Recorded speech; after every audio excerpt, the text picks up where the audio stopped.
Klukkan er 8 hérna á Samstöðinu og þá eru sagðar fréttir. María Lilja og Sigurjón Magnús eru hérna með mér. Við ætlum að byrja á svolítið árlegri frétta. Það kemur alltaf út svona skattablöð. Núna held ég sé bara eitt skattablað. Við erum nú að mynda því hérna. Það eru frjáls verslun. Ég held að hérna, heimildin var með þetta, en heimildin er í einhverjum fjárhagskrökkum, þannig að ég hef ekki séð blaðið þeirra. Þau voru alltaf með mjög ítarlega og raunverulega miklu betri útlistun heldur en frjálsverslun. Og DFA líka alltaf. Og DFA líka, en ég sé ekki að þeir séu með það. Þannig að þá er frjálsverslun sem situr inn á þessu. Já, en ef við fáum myndina kannski aftur, að þá sjáum við þarna tekjuhæstur hérna forstjórinn. Hvaða maður er þetta? Þetta mun vera Árni Sigurðsson, hann er forstjóri Marel, hann er með 40 milljónir á mánuði. Það getur ekki verið. Jú. Hvað gerir maður við? Það ekki þá bara eitthvað svona startgjald, sko, það er að komið eitthvað. Nei, það getur verið kaupréttur og fleira, en þetta er þarna það sem að 40 milljón á mánuði? Það er halvu milljarður á ári. Ég sló það inn að það er 82-föld lægstu laun. Já. Hvað myndið þið gera við 40 milljónar frá Marel? Ég myndi... á mánuði. Ég myndi kaupa áskrift af Samstöðinni. Já, ég myndi byrja því. Já, ég nú reyndar... Fyrir svona 10 milljónir. Ég myndi fara hérna, fjölskylduhjálpin að leggja upp laupana. Já. Ég myndi setja slatta þangað. En ég sló þetta inn hérna með 82-falt af því það hefur verið stundu þetta kemur umræðu.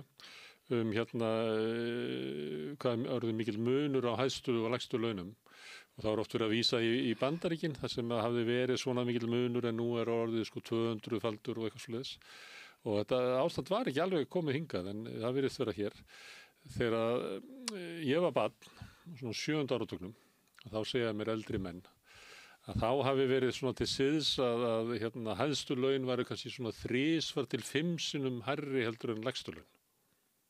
Munur var ekki meiri þá. Og það var alltaf flugmenn, gáttu verið kannski svona 4-falt og læknar svona 4-falt. Tannlæknar, þetta var þessi var alltaf hæstir.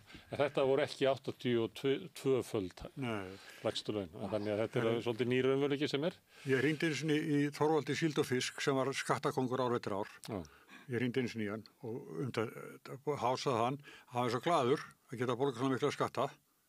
Og hérna... eins og Haraldur Þorleifsson sem hefur lengi verið skattakongur en er það ekki núna? Nei, hann sagði hérna, svo aftur, hann ætlaði að nýta sér það að þegar var 70 og fengið frítt í sund. Og þetta var að fyndi sko, borga mesta skatta allum og fá svo frítt í sund. Já, hann er eiginlega að vísa í velferðarríkið, þar sem þú borgar há laun þegar þú vel stendur á, en færð síðan eitthvað tilbaka. Það er hluti af velferðarkerfinu að jafnvel hinni ríku fái frítt í sund og jafnvel hinni ríku fái ellilífeyri. Því að þannig virkar það best að það sé ekki gott að skilja eftir kannski 30-40% af þjóðinni sem að finnst þeir borga eitthvað inn í skattin en ekkert fá tilbaka. Þess vegna eru þeir sem að vilja vernda þessa hugmynd velferðarríkið sem að verður tileikt miðja síðustu öld eru alltaf á því að það er ekki að vera tekjutenging. Tekjutenging kemur svona með nýfrjálshyggju, en við kannski tölum það seinna. Já, en honum fannst þetta fyndið. En ég ætla að skjóta einni frétt sem að tengist þessu. Kannski það að þetta sé nú kannski ekki alveg nógu vel unni hjá frjálsri verslun. Það er Landsbjörg hefur þurft að senda hérna frá sig fréttir að hafi verið villandi laun sem hefur komið á framkvæmdastjóra Landsbjargar sem er Kristján Þór Harðarsson.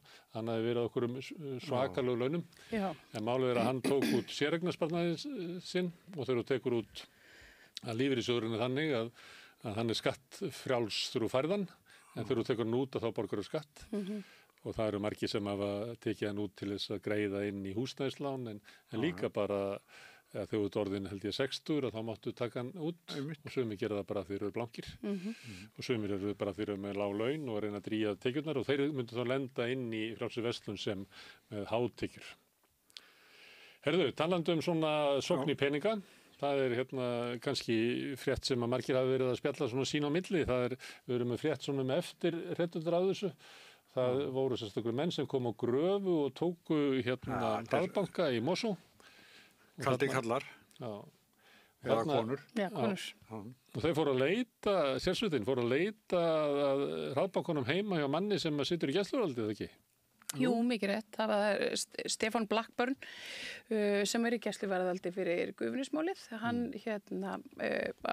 býr þarna, til heimilis á staðnum þar sem þeir voru að leita bankanum eða ræningjónum eða ég veit ekki hvað, en hann situr inni. Þetta var undarlegt mál.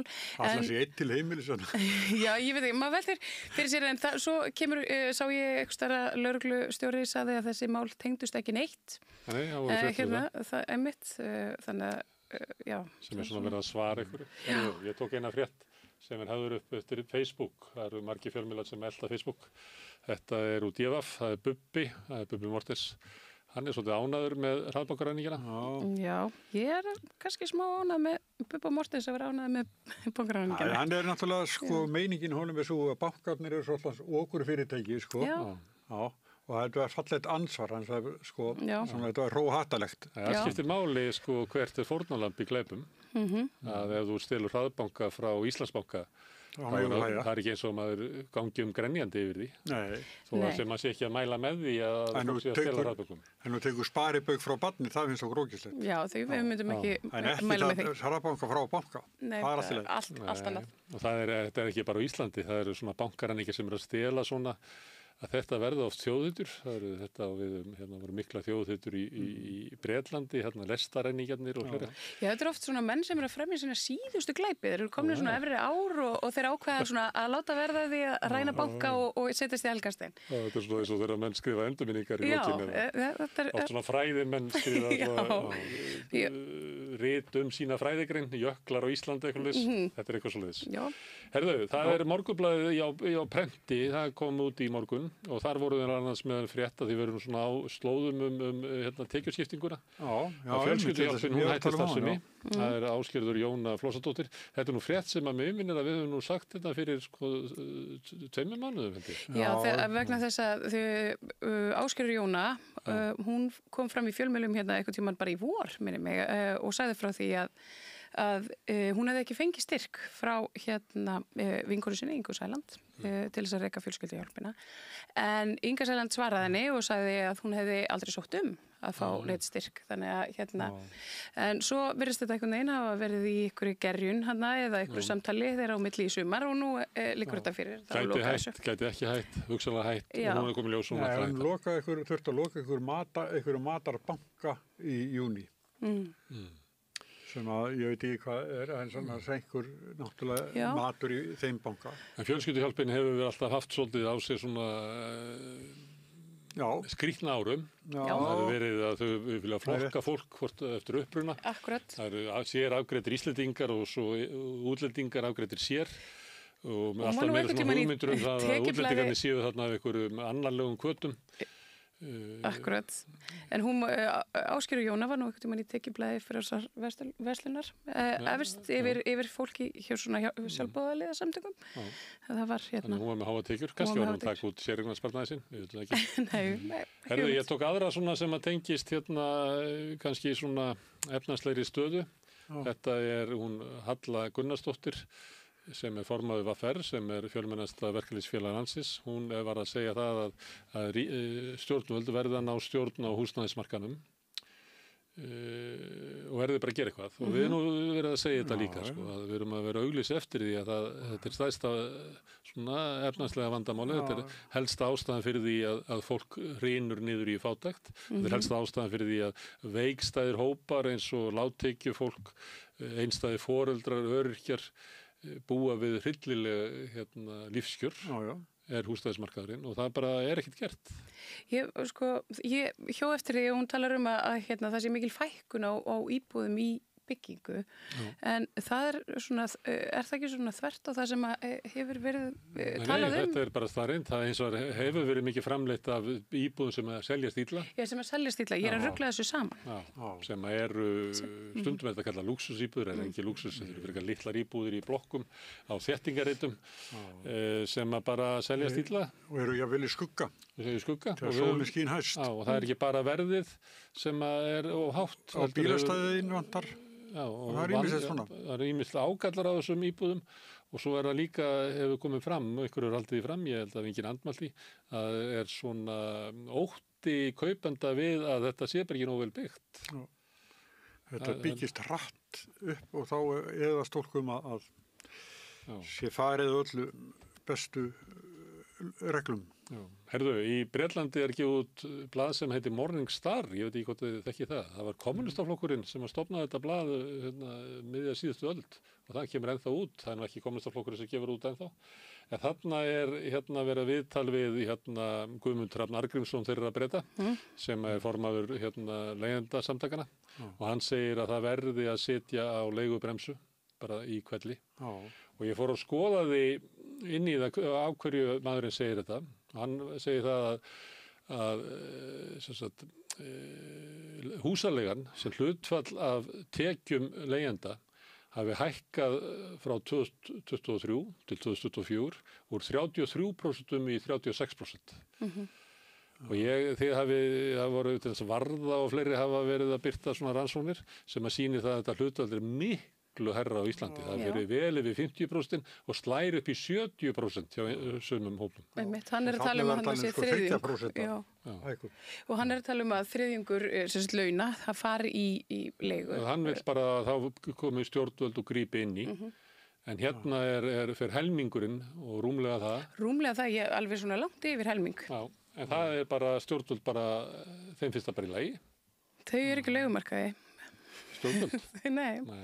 Það er bara, við viljum bara hafa þetta svona. Það er bara, ef ekkert er gert í málinu, þá vantar viljan til að breyta þetta. Einfalt.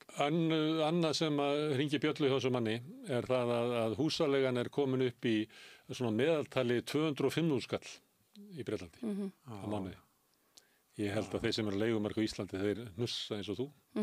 Og það sem er húsaleigan dýrust í London, það er nú komin upp í 325.000 skall. Og við verðum að fá stjórnvöld til þess að grípa inn í. Sko ég get sagt ykkur, þegar ég bjó í London, þá leigðum við þar bara svona lítið, svona townhouse. Og það kostaði mig á þeim tíma, þegar ég vissist segjum upp leigunni í lok árs 2020, á þeim tíma var húsið jafn dýrt og lítil íbúð, eða svona miðlungstóri íbúð á Skólavörðustíg, sem að við leigðum á svipum tíma. Þetta er bara húsaleigan er bara fáránleg. Það er í engum takti við bara Reykjavík ætti að vera með svona svipað og Álaborg og svoleiðis. Það er bara miklu herra. Herðu, það er frétt, það er fjármálaráðurinn okkar. Hann sér ekki fram á lækkun vaxta á þessu ári. Þetta er nú bætist bara í hóp þeirra sem að sjá það ekki. Við vorum með Ásgeir Brynjar í spjalli á sunnudaginn og hann sagði það sama og var svona frekar tregur að segja það vegna þess að ég meina hann líklega telur það að Seðlabankinn ætti bara að breyta vaxtastefnu. Þetta því að augljóslega gengur hún ekki.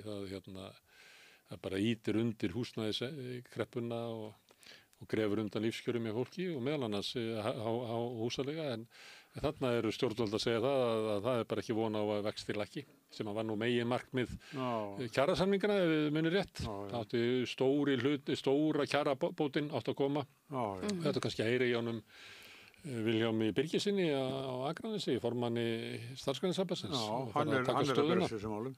Ég meina, hann getur ekki verið ánægður með þessa stöðu sem er núna í efnahagslífinu. Það er bara ekki mikið greina. Nei, hann er það ekki. Nei, en hins vegar er þetta þannig að verðbólgan ég held að það séu 4,9% í samningunum hjá honum.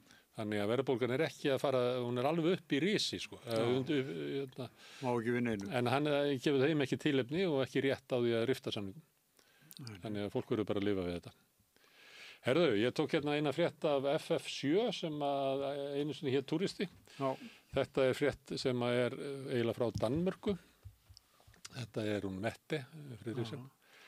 Og þar er mikil, matvara hefur hækkað í Danmörku. Og þar eru stjórnvöld með að skoða einhver aðgerðir til þess að hemja álagningu í matvöruverslunum. Þetta hljómar svo lygasaga. Nei, þau eru ekki alveg að skoða þetta. Þau eru að skoða þetta. Eða að breyta sköttum sem kemur reyndar stundum oft til tals að matar vask taka vaskina matvara. Eða eitthvað svoleiðis. Þannig þeir eru líka að ræða það. En inn í þessari frétt og það er hvert fólk til þess að fylgjast með FF7 því að það eru oft lungnar fréttir þar. Er líka fréttir frá Svíþjóð þar sem ritstjórinn býr og hann segir það að það hækkaði matvara líka Og þar kallaði sko ríkisstjórnin eigendur matvöruverslana á teppið og bara svipað og þegar var allt of mikill vaxtamunur og allt of mikill hagnaður í norsku bönkunum að þá voru þeir kallaði fyrir þingnefnd, bankastjórnir og skammaður og lofuðu að gera þetta aldrei aftur. Þetta er svona bregðast stjórnvöld við í okkar næstu bæjum. Já. Sjáu þetta að gera þetta? Þetta er hægt? Nei, þetta hefur ekki gerst allavega hingað til. En maður má alltaf vona. En af hverju haldið þetta sé? Haldið að Íslands stjórnvöld telli það bara sé eins og náttúrulögmál og okrið á... Með þess að sko bónusauglýsir sko allt ódýrt. Þetta er bara rámt. Þetta er allt dýrt. Já. Þetta er bara allt dýrt. Já, þetta vera svona, þú ættir að vera í svona litlu kassa í glugganum og segja að þetta auglýsing ekki rétt. Það er ágætt. Þetta er rétt hjá mér. Það er krónan sem auglýsir allt ódýrt, eða ekki? Nei, hann er Sigurjón Kjartansson og það er bónus. Er það bónus? Já. Og það er bara, það er bara stuð hjá krónunni. Þeir eru bara haldið upp á eitthvað krónan 25 ára og það er bara svona söngur og gaman. Við erum síðan þeirra núna. Það þetta að segja að allt sé ódýrt er rámt. Það er allt dýrt. Við erum þetta bara sama við allan lönd. Við erum sko næstdýrasta land í heimi. Já, þetta er... Já, við erum bara Sviss sem er dýrara. Já. Ég held að það sé 7% dýrara svona matarverð.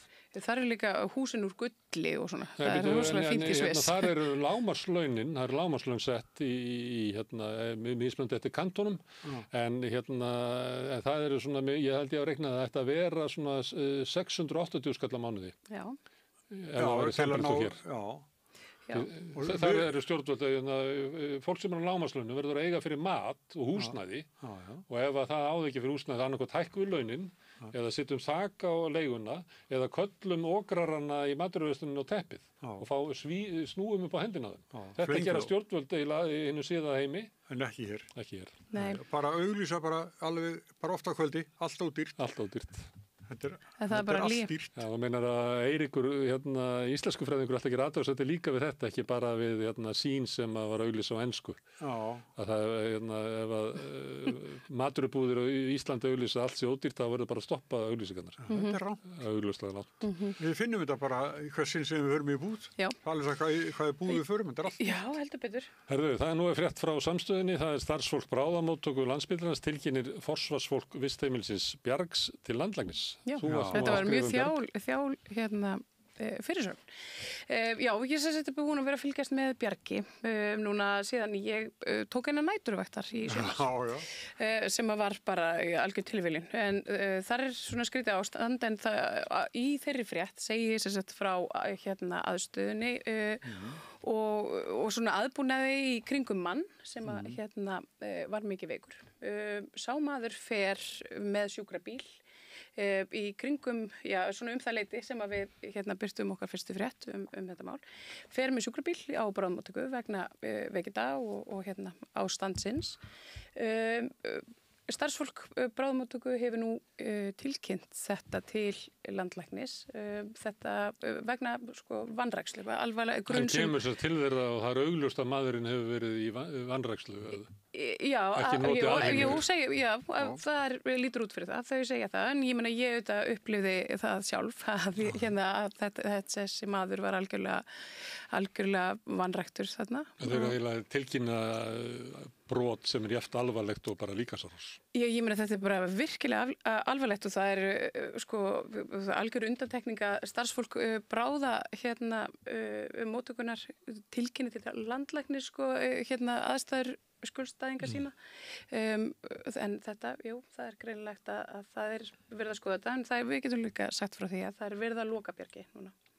Og hvað verður vistmennina? Vistmenninir, þeir fara í bara svona íbúðir á Seltjarnarnesi. En þessi maður var svolítið veikur fyrir. Já, og hann er komin núna á öldrunarheimili. Honum var komið á öldrunarheimili starfsfólki Landspítala. Hann var aldrei fluttur aftur tilbaka á Bjarg. Hvað verður þetta fyrirtækis rækjata það sem hét einhverju mannvirðing? Já, mannvirðing. Það er ekki gott fyrir mannvirðingu að vera kærð fyrir vanrækslu á fólki? Nei, þetta er ekki fyrsta skipti sem að mannvirðing er kærð til landlæknis vegna bara hérna ýmsu brota, ýmist gegn sko samstarfsfólki eða skjólstæðingum, en hérna, já, maður veit ekki. Það einhverju segja að þetta sé bara gott dæmi hvað gerist við útvistun á svona grunnþjónustu, en sumir segja að þetta sé ríkið, þurfi bara að fylgjast betur með. Já, eftirlit með þeim sem að taka þetta sér. Herðu, við að fara til Ísrael, þar Haaretz, þar orðin hefði okkur að vitna í það. Ég tók hérna svona 3 fyrirsagnir. Það hérna svona fréttir, hann hérna ísraelsk kona sem að hérna kannaði stöðuna á landtökubyggðunum og snerist hugur og hérna orðin núna rabbi sem best gegn þessar landtöku. Síðan kemur frétt það að Ísraelsmenn eru byrjað að finna alvarlega fyrir því þeir eru að ferðast erlendis að hérna afleiðingum af þjóðamorðinu að finna fyrir. Og svo þarna eitthvað sem að svarar kröfum hérna Netanyahu að hann fá að ráða í hverju að stjórna hérna Gaza í framtíðinni og þetta nú frekar svona ráslagalegt orðalega, en hann segir að það mér alveg sama með apar stjórna Gaza, ég vil bara fá frið, segir þessi Ísraelsmaður. Þetta bara því við höfum stundum verið að ræða svona tónin sem í Ísrael, en við tökum alltaf fram að hérna Haaretz ekki að tala fyrir máli, fyrir því sem að kannski 90% pluss landsmanna trúa, en þarna þessi rödd alltaf þarna inni. Og þetta mál hérna Gaza, það byrjar að tengjast aðeins inn í kosningabaráttuna í Noregi. Þar hérna sósíalíski vinstriflokkurinn, hann búinn að stilla upp svona afarkostum til hans hérna Störe, forsætisráðherra, sem leiðtogi verkamannaflokksins. Hún heitir hérna Kirsti Bergstø, þessi kona. Og þeir vilja að fá skýra hérna afstöðu ríkisstjórnarinnar gegn þjóðamorðinu á Gaza og það skilyrði fyrir því að þeir haldi áfram að styðja ríkisstjórnina og munu gera það eftir hérna kosningarna. Þar í Noregi svona rauð og blá fylking sem að mun kannski svona reyna á, en þetta svona dæmi, við höfum alltaf að taka svona dæmi hvernig þrýstingurinn vex. Þetta áhugavert sko að því að ég man núna fyrir síðustu kosningar, hérna alþingiskosningar, þá voru flokkarnir, mættu sérst fulltrúaflokkana á fund í Háskólabíó. Tjarnarbíó. Já.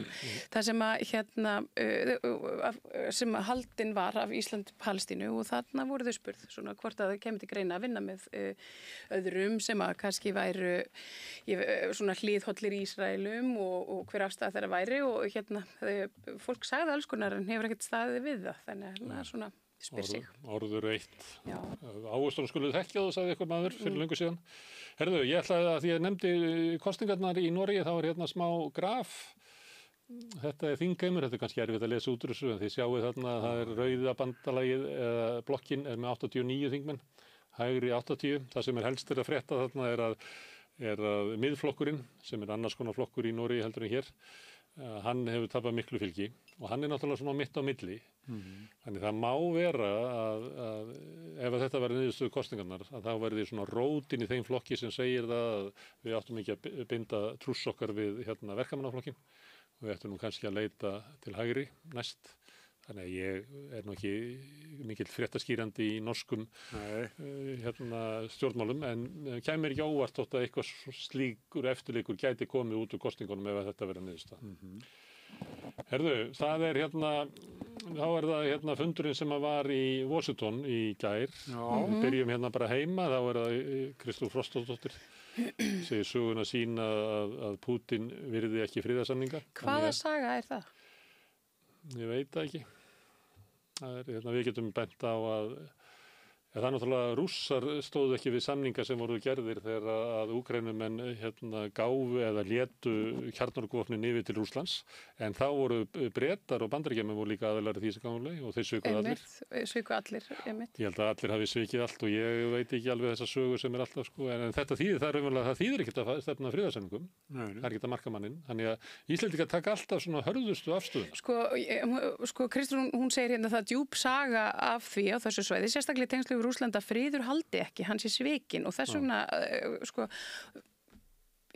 mér langar svo að vita hvað hún að tala um.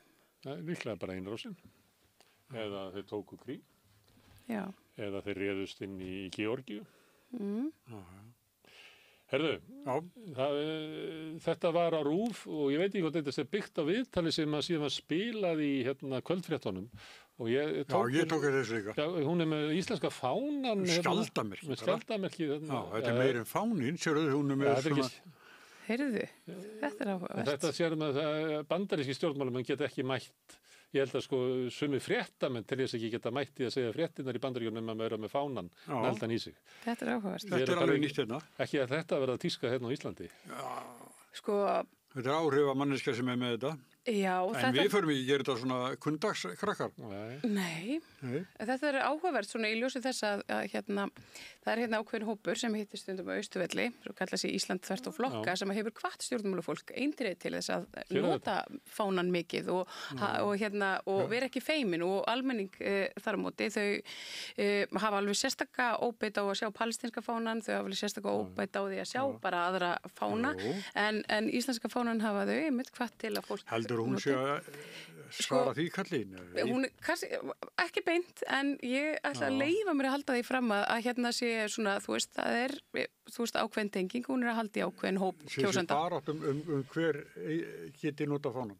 Já, kannski, það er ágætispæling, en mér finnst þessi ríkisstjórn hafa talað svolítið inn í þennan ákveðna hóp og það er svona málflutningin í kringum hann, þannig að Ég er vissum að þau sem eru þeim hóp er ekki sammála, er það ekki? Er þau ekki að gagnrýna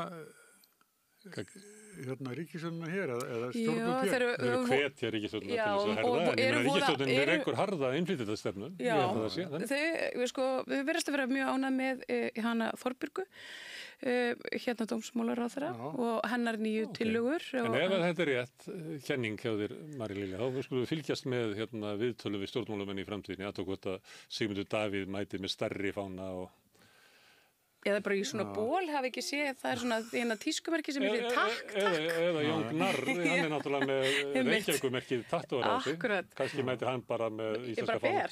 Ber með íslenska fána. Já, þannig að uppbrettar ermar.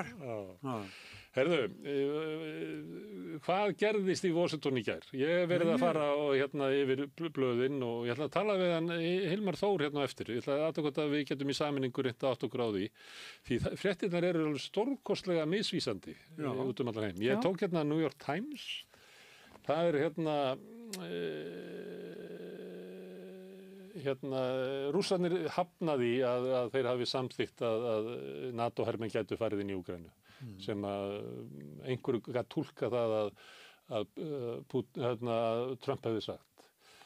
Og það er svona ákveðin léttir í Úkraínu að þeim byggustu ykkur ennþá verra og síðan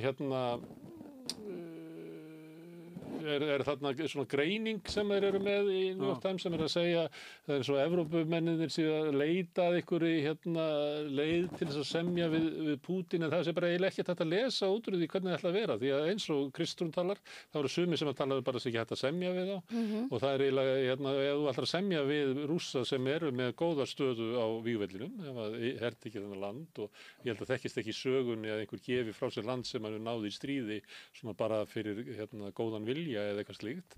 Þannig að það vantar eiginlega alltaf í þessa sögu hjá Evrópuþjóðunum. Ef þið er að tala núna að eiga stefna friði, hvað er það sem að þið ætlið að leggja til? Og svo kemur að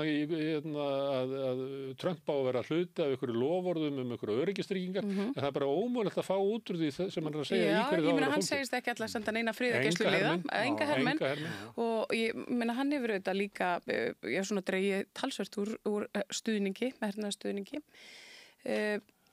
þannig að já, ég veit ekki. Er þetta bara svona einn af þessum fundum þar sem eitthvað svona leiðtogar mætast og svo kemur ekki neitt út úr því? Það er mín tilfinning að þetta sé þannig fundur. Að hann verði mjög fljótlega skilgreindur sem eiginlega hafi ekkert komið út úr hann. Enda í aðdraganda hans og meiri sé svona, já þegar þeir voru að koma inn í Hvítahúsið þá var eitthvað sagt að Trump geti hringt í Pútín og eins og það væri bara möguleiki á því að Pútín kemur bara fljúandi eða eitthvað og þeir myndu bara setjast ekkert svoleiðis talað um. Það er bara mögulega okkur næstu vikum, kannski, ef þið vill, ekki neitt. Herðu, en ég líka hérna með ítölsku pressuna sem svona svipað, ég veit ekki hvað eru góð ítölsku. En en þarna það að vera að þeir eru bara svo skemmtilegir, það byrta alltaf svo fyndnar myndir. Ég freistaði til þess að taka þetta þarna. Já, þetta er svona skopmynda gæðin. Nánast. Þetta er eiginlega svona í sama anda, það er Og þessi menn bara ráðu öllu? Hugsið ykkur. Horfðu á myndinu og hugsið ykkur að þetta eru valdamestu menn bara veraldar.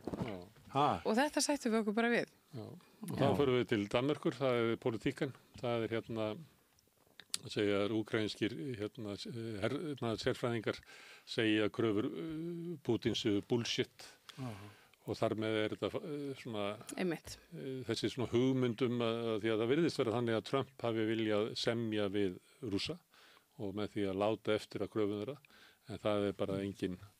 Nei, en myndin er mjög góð. Já. Myndin er góð. Herðu, svo ég mittna á hann í FF7 sem oft með góða fréttir og sækir fréttir sína bara annað heldur en íslensku miðlandir aðrir, þannig að maður finnur oft áhugaverða fréttir þar. Og það er að ESB kaupir enn meira af rússnesku gasi sem svona liggur á bakvið þetta. Það er alltaf verið að tala auknar viðskiptaþingarnir og eitthvað fleira, en málið er að Evrópa er algjörlega háð rússnesku gasi, svo komið ykkur á krókaleiðir. Þegar Trump samdi við Evrópusambandið þá var einn hluti af samningunum það að Evrópa lofaði að kaupa gas af Bandaríkjunum. Og þetta er gas sem víst búið til í Alaska og ég veit ekki hvað þau eru góð í landafræði, en það er rosalega langt frá Alaska til Evrópu. Þannig að þegar gasi kemur þangað með skipum, þá mun það vera ansið dýrt sko. Þannig að Evrópa er í miklu vanda, orkuvanda, orkukreppu og neyðist líklega til þess að kaupa gasið af Rússum. Herðu, það var í Kastljósi kvöld. Og þeir gera það, sko. Þeir gera það, við villi vekk og bara meira og meira. Herðu, það var í Kastljós sem byrjaði aftur eftir sumali. Þeir takaði sér eitthvað svona 2,5 mánuði í sumari. Herðu, þar var verið að ræða þetta ástand í hvað Múlaborg, Múlakoti.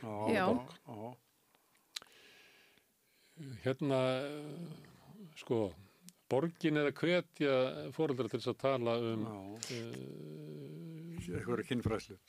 Sko, já.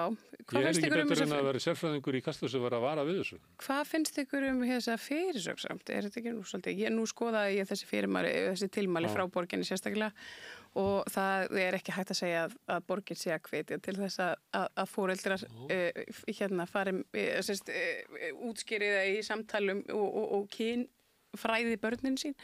Heldur? Þetta eru bara svona tilmæli að þú veist, eiga samtöl við börnin og kannski ræða við þau mörk og annað. Þetta er sett í samhengi við þetta mál, þannig að öllu líkjum fara þá foreldrarnir að reyna aðtúa hvort að barnið hafi orðið fyrir ykkur. Já, ég er alls hrædd að það eftir að grípa sig svona mikil skelfingi. Ég skil það. Ég heyrði bara sérfræðingi í Kastljósi vera að vara við þessu. Sko. Ég skil það. Þetta er svo viðkvæmt mál að sérstaklega ef þú ert að tala við barnið þitt og barnið þitt hefur tilningu til þess að gera til hæfis, þannig að það getur samþykkt eitthvað sem kannski var ekki ef það upplifir það að þú viljir eða sért að sækjast eftir því að þú segir það. Og mér finnst þetta áhugavert að sérfræðingur væri eiginlega að vara við það sem að borgin var að bera út. Einu sinni var þetta verið svona auglýsita þannig að barnið ætti eiga sína helgu reyti og láta vita ef að eitthvað færi inn fyrir þá. Ég veit ekki. Já, ég man að til því. Það er oft í... En ég meina ekki, þú veist, auðvitað, og svo þarf auðvitað að huga því bara hversu gömul börn eru og svona og þú veist, og hvernig maður tala við þau, en ég meina að það eru auðvitað alveg hægt að eiga í samtali við barnið sitt 3 ára, 4 ára, 5 ára að þetta eru mörk og svona er hitt og þetta eitthvað. Ég veit ekki. Þetta er gríðarlega erfitt mál og mikill þungi í því og það er eins og ég bara tek dæmi þessu, það sem er lagt inn í þetta af góðum hug að þetta er svo mikill þungi í þessu máli að þetta er mjög erfitt sko og hlusta á viðtöl við foreldra barnanna. Þetta er bara versta sem maður getur ímyndað sér. Herðu, mjög undarleg frétt. Það kemur frá RÚV, þetta var nú víðar. Maður sem settur í opið fangelsi innan við 3 mánuðum eftir dóm fyrir tilraun til manndráps. Já, hann reyndi að drepa fyrirverandi konuna sína, limlesti og hélt henni fanginni í mikilli skelfingu og ofbeldi í eitthvað tíma. Hann fekk langan dóm, 8 ár, minnum mig. 6 kannski. Já, 6. Já, 6. Þetta var einmitt, þetta var alveg svona, þetta var mjög þungur dómur miðað við svona, já, og bara aðra dóma, sérst bara venjulegir heimilisofbeldi eða svona. En þetta satt gert til þess að verja hann eða fyrir öðrum föngum, sko. Já, en þá vakna svona spurningar hvort það vanti þá hreinlega ekki einhvers konar öðruvísu úrræði sem eru ekki svona. Ég veit ekki það. Já, hann sekur glæpinn, sko. Já, og ég meina, og hún hefur gert það sitt í fangelsi í 8 ár og eða 6 ár en hann alltaf komin í þetta opna úrræði og þetta opna úrræði náttúrulega mikið frelsi og þannig að maður velti fyrir sér hvort það sé, þú veist, já, ég veit ekki, kannski fleiri fangaverði eða eitthvað, Þið eru ekki sammála þessu? Sko, ég vil helst bara ekki að fólk sé samt í fangelsi, svona ef ég er þið spurð, þá finnst mér fangelsi bara tímaskekkja. Ég vil ekki loka fólk inni, ég vil frekar að við bara lærum á það og mentum það og beturum það einhvern veginn, en það þarf einhvern veginn að finna út úr því. En ég veit ekki alveg hvað mér finnst þetta. Þetta er kannski bara, þetta er erfitt. Herðu, það er sérstakur dagur í dag. Eða í dag og í gær.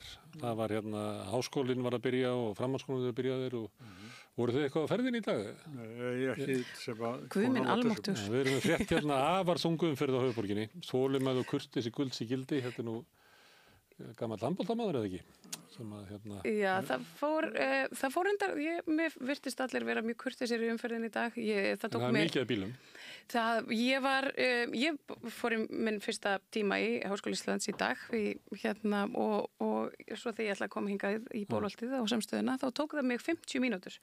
Þetta myndi vennilega taka. Þú lappar ekki bara? Ég var næstu því búin að ganga úr bílnum og bara svona skilja eftir. Þú verður að fara með hann heima því það er svo dýrt að leggja. Já, parkaði nú allt. En 50 mínútur vestur úr bæ og upp í Bólholt, það held ég að sé eitthvað svona met, en það bara þokaðist ekki. Ég myndi labba. En það er reyndar eitt sem ég hjó eftir og það eru svona ákveðin frumskólalögmál sem gilda víða, svona verktaka lega séð. Það eru margir í framkvæmdum að vera að byggja stóra blokkir og þeim fannst einhvern veginn við hæfi að vera í stórframkvæmdum og þrengja svona umferðaræðar. Heklureitnum til dæmis? Já, til dæmis það er búið að þrengja þar ennþá meira. Og þetta var klukkan 5 í dag og þá sat ég þar föst í lengri tíma. Herðu, en það er tengt umferðinni, það er komin göngubrú yfir, hvað heitir þessi gata? Sundabraut. Já. Og það er frétt af því Andri Snær, hann var ekki hrifinn af þessu. Og þú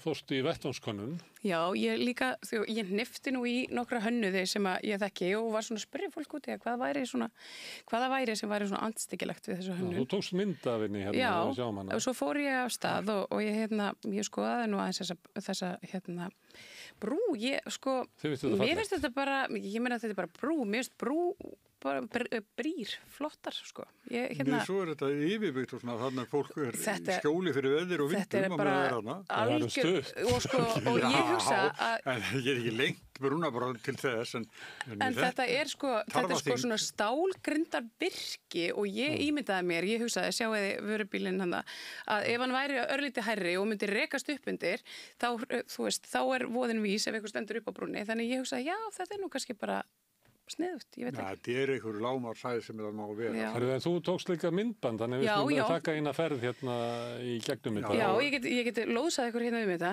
Hérna er ég, voga megin. Þetta er ljótt. Það er gleymt stíganum, kallanir. Stíðin er hann þá. Þetta er nefnilega svolítið bara svona, ég veit ekki. Þetta er betur en græna gímaldið. Já, það ekki? Já. En svo eins og sjá má þarna, þá þetta bara mjög litríkt og skemmtilegt og ég get ekki... Það nefnilega lyfta og Andri Snær halaði sérstaklega lyftuna. Það minnir mig á eina brú Reykjavík sem úr Kringlunni yfir yfir götuna. Akkurat, já. Hús Verslunarinnar og já, það einmitt. Hún svona alveg lokuð. Þetta örugglega líka bara svo enginn falli fram af eða eitthvað, því ég ímynda mér það. Já. En hann talaði líka sérstaklega bárujárnið inn í lyftunni, hann Andri Snær, en hann var ekki hrifinn af því. Hún finnst þetta að vera rosalega illa ort brú. Já, einmitt, en ég veit ekki, hvað finnst ykkur? Mér finnst það ósammála, mér finnst það bara fínt. Já. En þetta allavega þarfaþing. Ég skil að því. Herðu, það eru strókulaxarnir, þeir voru í fréttunum. Það voru norskir kafarar komnir í Haukadalsá. Það var viðtöl við og einhverju þeirra var að segja að þeim fannst þetta hlægilegt hvernig Íslendingar stæðu á málum. Já, annar þeirra var í viðtali í fréttunum á Stöð 2 og honum þótti þetta bara alveg ótrúlegt hvað við erum langt eftir normönnum í þessum viðbröðum við þessu. Já.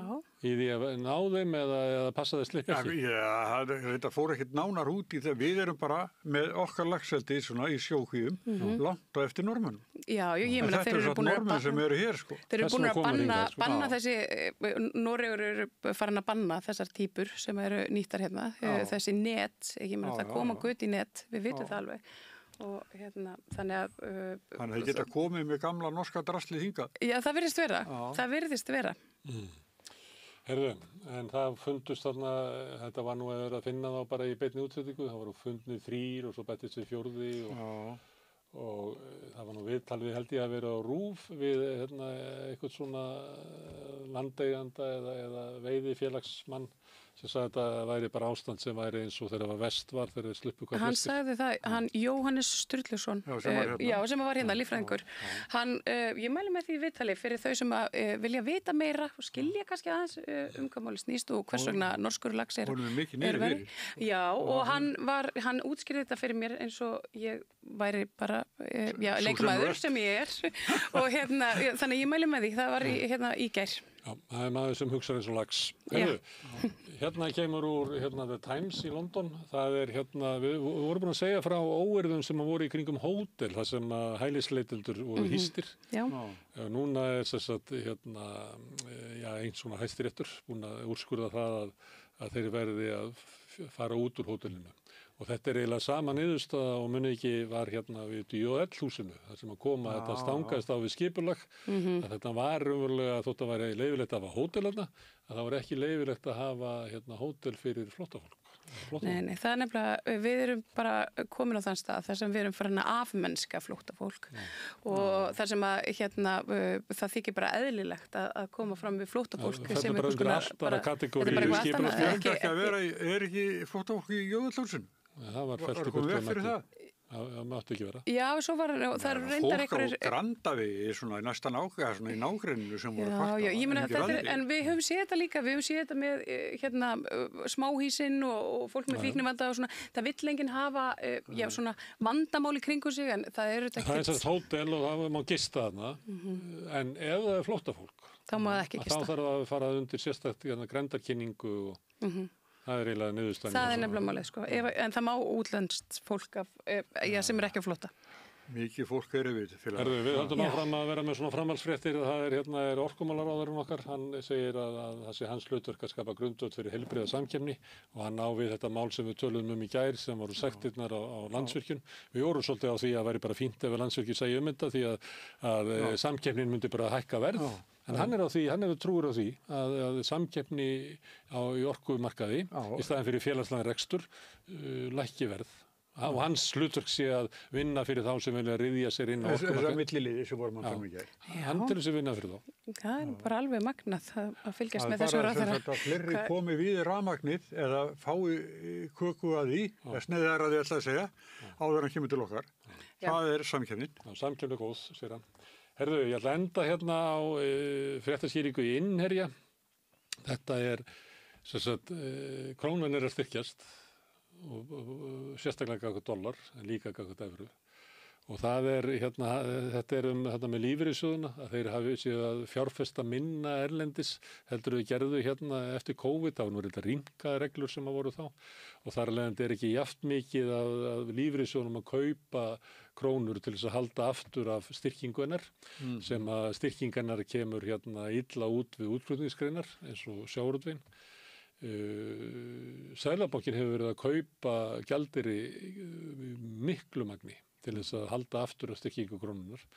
Með því að halda aftur af styrkingu krónunar þá leiðir náttúrulega til þess að ef henni væri leyft að styrkjast að þá myndi innflutningur lækka og það kannski aðeins ódýrara að lifa. Það ekki sama okrið í búðunum eins og við vorum að tala áðan af því að við erum náttúrulega að flytjum svo mikið inn af bara neysluvöru. Þannig að þetta svona mál sem að ræður miklu lífskjör en kannski ekki mikið í fréttum. En við látum þetta vera lokin á fréttunum í kvöld, Marja Lilja og Sigurjón.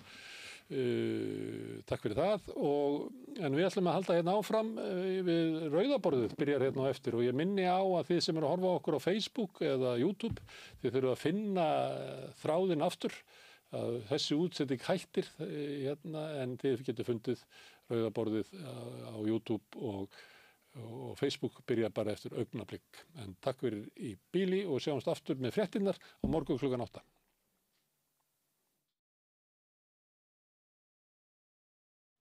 Gisting og tjaldstæði á góðu verði, morgunmatur og kvöldmatur, sundlaug, heitur pottur og íþróttasalur.